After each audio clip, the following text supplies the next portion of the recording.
Sana all, Paulo, ninakawan at pinapak ng halik ng lola sa Nueva Ecija.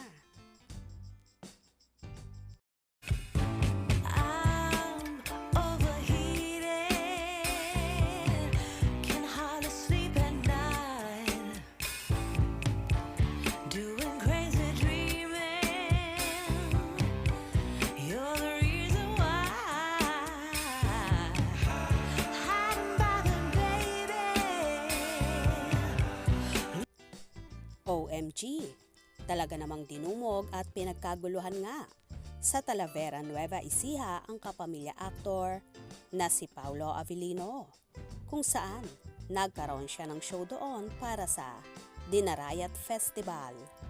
Habang nakikiminggel si Paulo sa ating mga kababayan doon, ay nagpa-picture siya sa mga tao roon at after ngang magpa-picture ay ilang lola ang sumunggab at ninakawan ng halik ang gwapong aktor na si Paulo.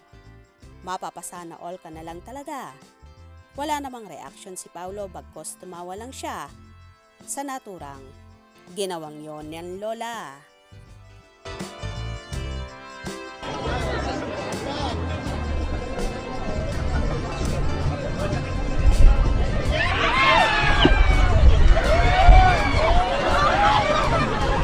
Bago po ang lahat, nais ko po ulit magpasalamat kay Kapitan Ryan Arellano. Salamat po, sir. Mayor J.R. Santos, sir. Maraming salamat po.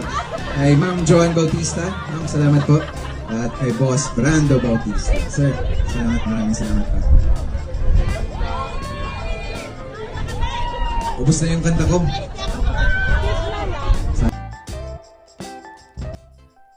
Ganito nga ka-in-demand ang aktor.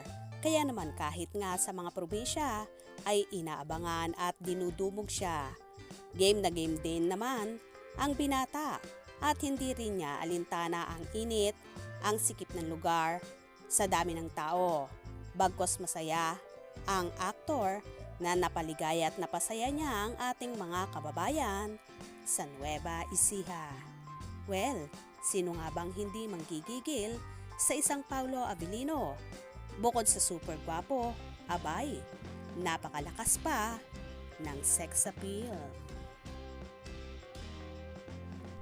O diba? Kahit nga si Lola hindi napigilan at talaga namang ninakawan niya ng halik si Paulo. Kaya naman tumutok at huwag pahuhuli sa mga maiinit na kaganapan. Anong inyong magiging reaction sa bidyong ito? Comment below.